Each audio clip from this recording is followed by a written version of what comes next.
it work for people, then they will take it. Does it answer your question? Thank you. Yeah, sure. Yes, please. Sorry, we can all, those who want to hear the class, please maybe slide forward as the doors have also opened. You can take darshan in a bit. Shri Shri Radha Keshwar Gopinath ki.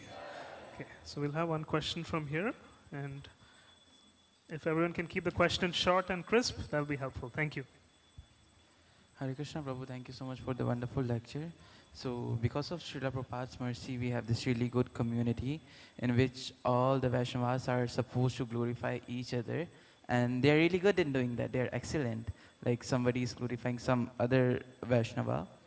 So because of we are not supposed to like keep them like say them glorify, keep on telling them like glorify me. We are supposed to say like, oh, it's my Guru's mercy or everything. So the word we use is like, I'm nothing or I'm a fallen soul, as you mentioned. It's all the mercy of my Guru or the devotees who helped me elevate it.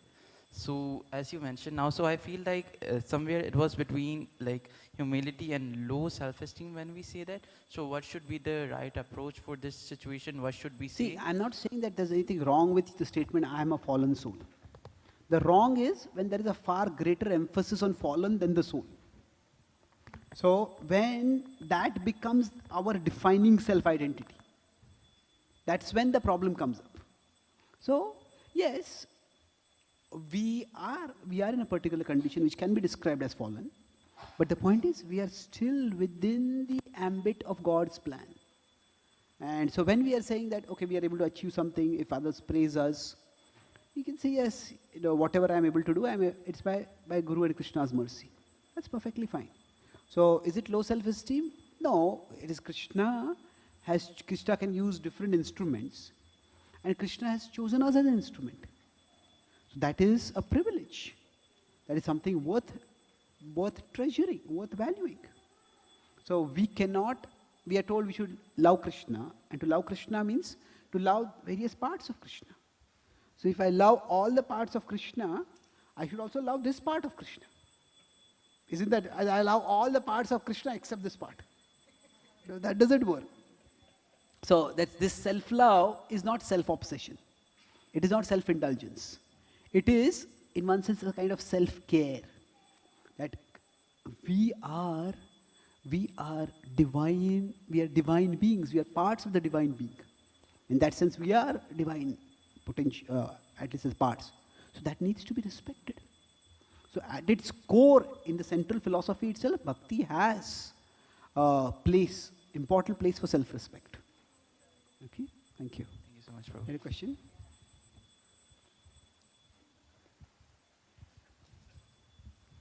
Hare Krishna, Prabhuji. I watch almost all your shorts on YouTube, so I'm a huge fan. But I have two quick questions.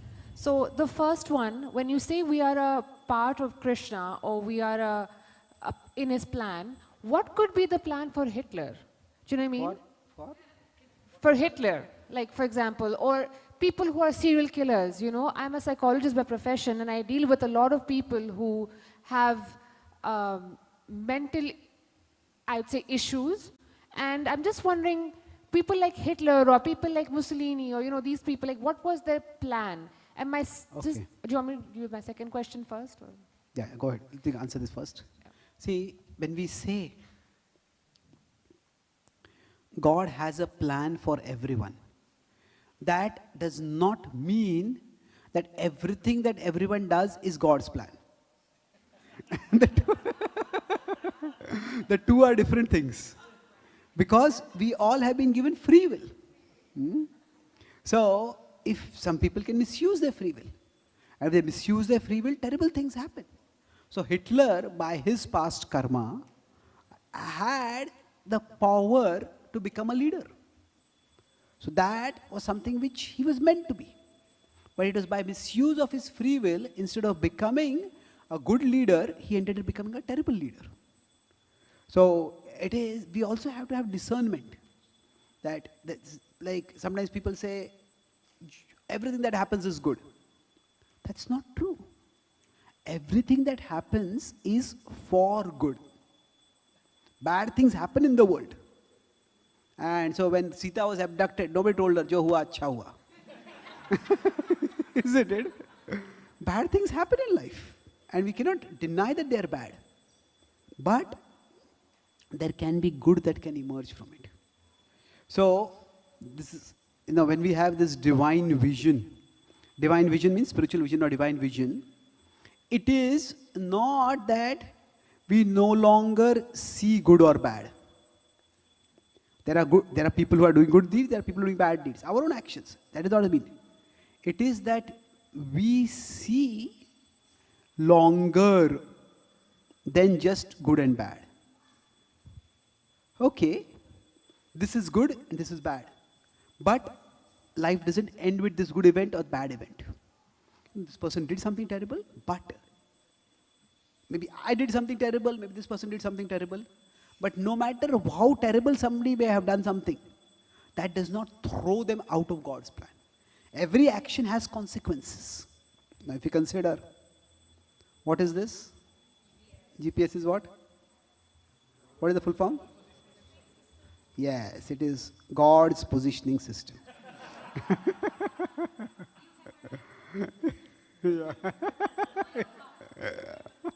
Okay, good. Right. So basically, suppose somebody is using a car GPS and they're driving. And the car says turn right. And they turn left. Now what happens? The car reroutes. Does the car GPS say, you didn't obey me, get lost? No. If they have taken a left turn, still there is a possibility to reroute and come back. That they take, the dozen wrong turns they take. Still they can come back. But every wrong turn will have a consequence. It will take much more time, that much more fuel, that much more effort. So, but the point is, GPS has mapped out the whole territory. And no matter how many wrong turns we take, we are never so wrong that we can never get to our destination. Like that, similarly, there are wrong turns that people can take, we can take. And when people take wrong turns, there are consequences for those. But that doesn't mean that they are thrown out of God's plan. Eventually, they may have to deal with the consequence of their actions, but eventually they will be coming back to the right track. Okay? And just my quick second question is, since we were talking about the Ramayan, so I know there were questions on Sita's character at the end, and then she had to go through Agni Pariksha, right? And then all that stuff. But even after that, when they had said that you go through Agni Pariksha and then we will believe the fact that your character is free of any bad thing, but they didn't. And then she had to finally go into Mother Earth, who was her mother. So in the material perspective, people don't believe you even if you go through Agni Pariksha, I'm just talking materially, and then your family is not ready to accept you. At least Sita's mother was there to take her back. So in terms of the world, how does this right? Like, I'm just trying to wonder how this fits into the broader picture of making people understand how to work in real life. See, yes, it's a difficult subject. I'll try to answer it as briefly as I can. See, overall, the Ramayana has a particular emphasis. That is basically how to respond to adversity with dignity. That bad things happen to everyone in the world. And how does one gracefully respond to adversity? So if we start with the first adversity, it is Dashrath sends Ram away to the forest. Now Ram has done nothing wrong. It is basically, there is the rivalry between Caitanya and Kaushalya, and Ram gets caught in the crossfire basically. And is exiled. Now, is Dashrath a bad guy for sending Ram away?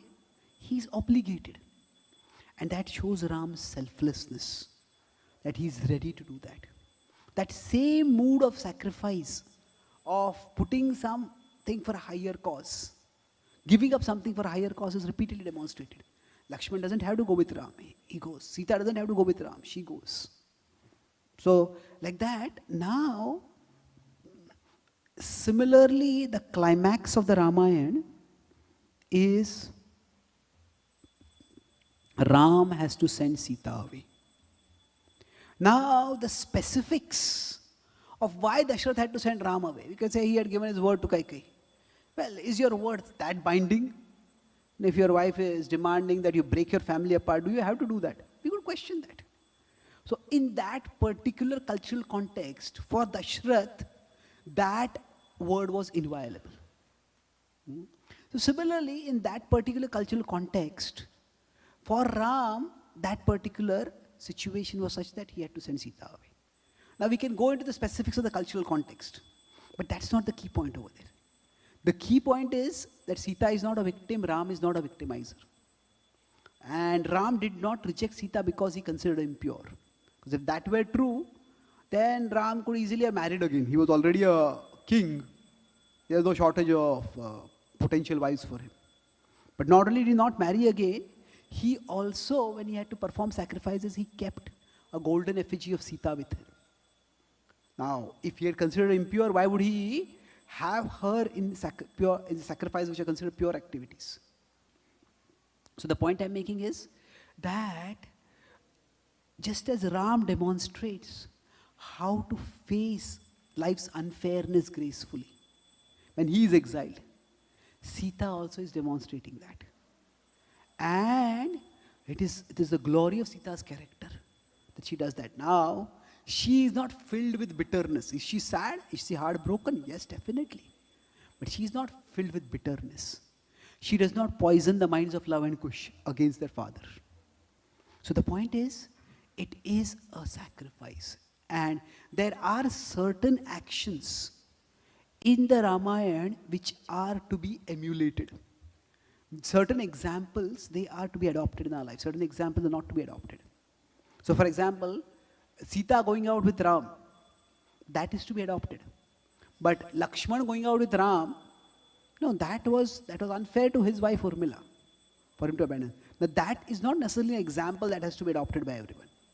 There are some extreme examples which teach certain principles. Those principles are universal. But those examples themselves are not to be taken literally. So similarly, Ram sending Sita away is not an example to be taken literally. And we will see that although this particular story is there in the Ramayan itself, but that has not been the primary inspiration for people from the Ramayan. India has among the strongest family structures in, not just even in the present world, but in the past it was quite strong. We have robust family structure. If the primary inspiration or the primary lesson from one of its primary epics was that you abandon the family member just on a minor suspicion, then the family structure would have been completely destroyed long ago. That's not happened.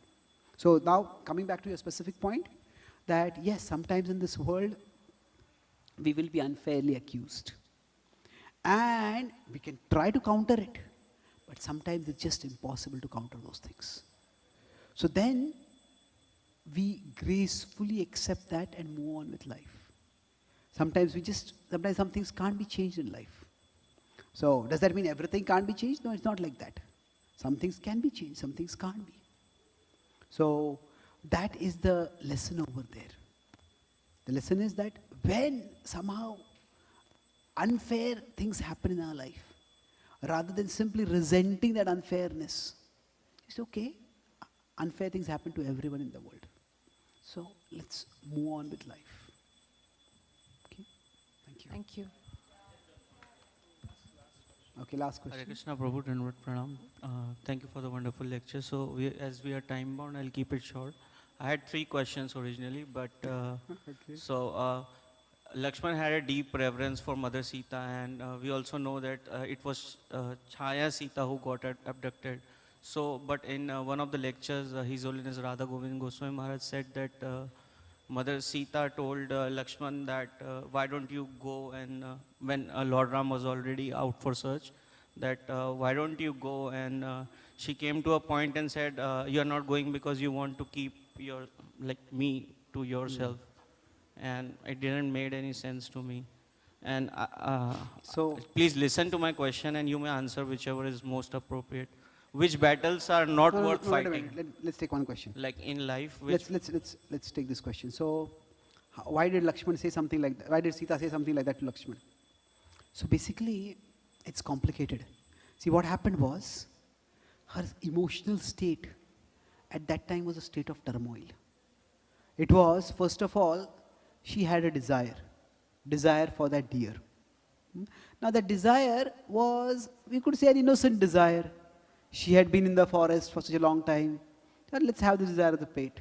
It was also, in one sense, a noble desire. She was thinking that this is such an attractive deer, we'll take this as a memento back to the palace at the end of this final year, and we'll give this to Kaushalya as a gift from the forest. So there's nothing wrong with the desire. Now from there, she made a request to Ram.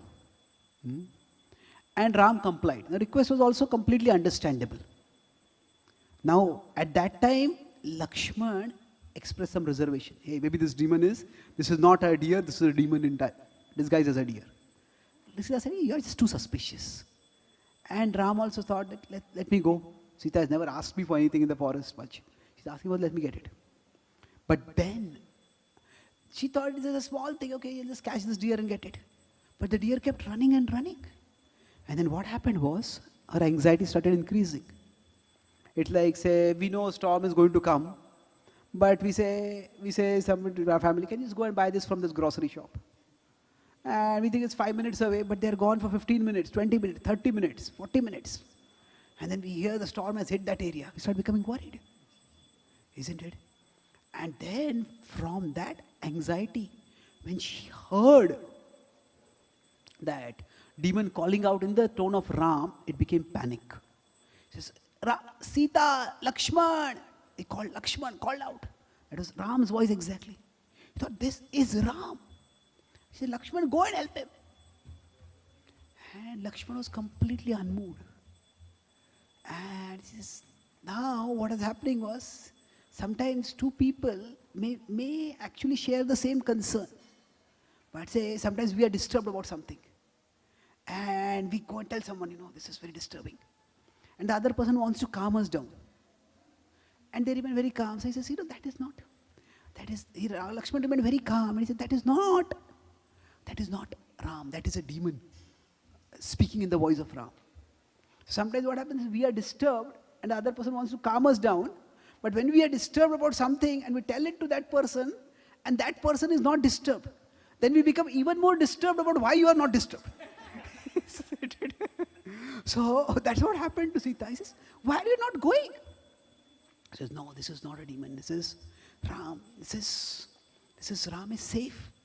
He says, but you go, what is wrong? Just go and find him. He says, what's the harm in going? He says, no. If this is a conspiracy, those demons will come for you over here. Ram has told me to stay over here. So what happened was, now there was a certain level of guilt also. Should I even have sent Ram over there? Maybe I should not have sent Ram over there. If for my sake he has gone and he's got into trouble, then I'll never be able to forgive myself. So out of despair, she started, from there she came to just despair. Somehow or the other, I have to do something. I have to jolt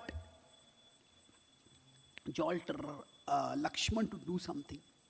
So what happens is, inside us, we have our mind, which is associated with our emotions, and we have our intelligence, which is associated with our reason. So the mind and the intelligence, they are often in a inner dialogue with each other. And ideally, we consult emotion and reason and both make a decision. But sometimes what happens is, the mind becomes very big and the intelligence becomes tiny. We just act driven by emotions. So the intelligence is just cast aside and the mind pulls us in one direction. But something else can also happen.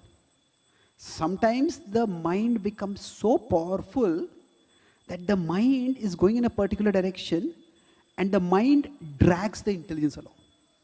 That means basically, we use our intelligence to justify what the mind wants us to do. So this can happen many times when the intelligence is taken over. Suppose somebody is an alcoholic and you give them a very good article about the dangers of alcoholism. And they say, oh, you give me this article? Thank you very much. It was such a powerful article. It immediately inspired me to take action.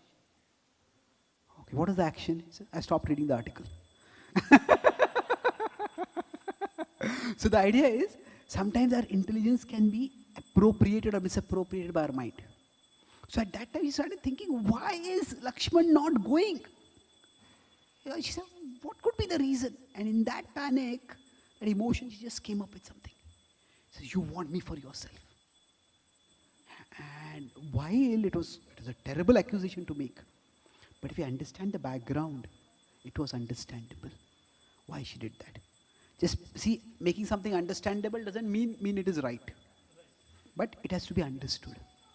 And that's why, although Lakshman went away after that, when Lakshman and Ram came back and they found Sita had been abducted, Lakshman was terribly hurt by Sita's words, but Lakshman didn't say, serves are right, she accused me like that. He didn't say that. It is not that later on when they found Sita back, he said, okay, when are you going to apologize for what you spoke? He didn't do that. Why? Because don't see intention in what is spoken in tension. So, in tension, people speak things. And don't see intention in that. Just understand the circumstantial. Let it go. Okay? So.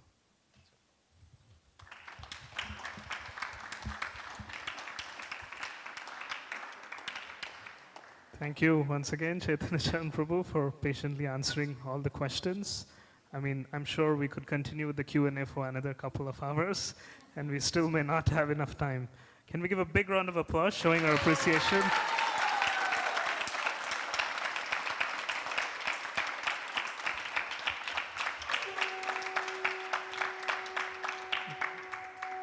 We're extremely sorry to those who had questions but couldn't ask. I just want to remind you all, we have 2 more programs. He's there for 1 more day within the GTA.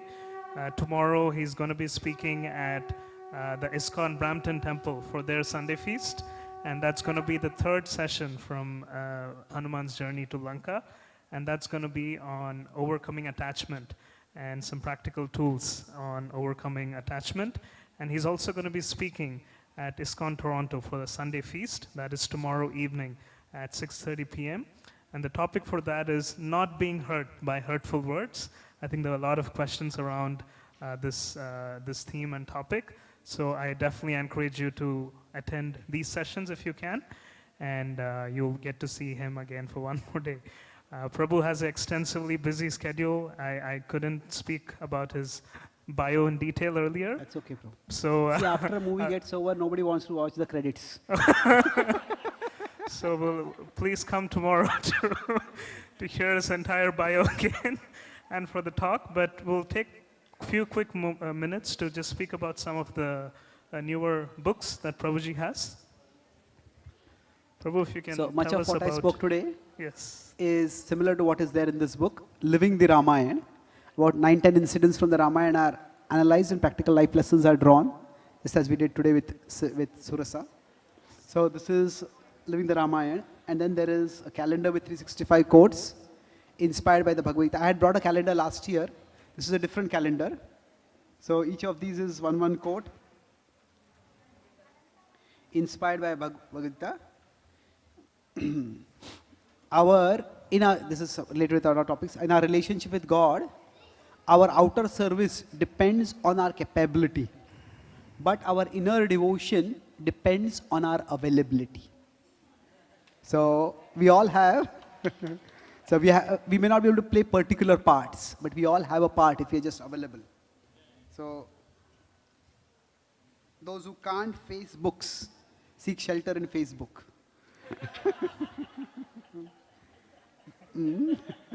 Without humility, we fixate on comparison, like I talked today. With humility, we focus on contribution. Each of these is a quote inspired by one verse from the Bhagavad Gita. So, if any of you want this calendar, it's available. yes. And then there is also, We have this is a temple. 365 reflections based on how to practically apply the Bhagavad Gita. Each page is one article based on one verse, and each title is like a 1-sentence summary which you can keep in mind to apply for yourself. So all these books are available, Yes. and I'll be here for some time if you have any more questions or you want need to sign the books for some time. Yes, we'll Thank be you so here for much. another Hare 10-15 Krishna. minutes. Shri Ramachandra Bhagavan ki, Jai. Srila Prabhupada ki, Jai. Gaura Bhakta Vrinda ki jai. Gaur Prasadam will Premanand. be served here as well, but those of you who want to get a copy of the book or get it signed, I request everyone to keep it brief. It's already a bit late, so please, thank you.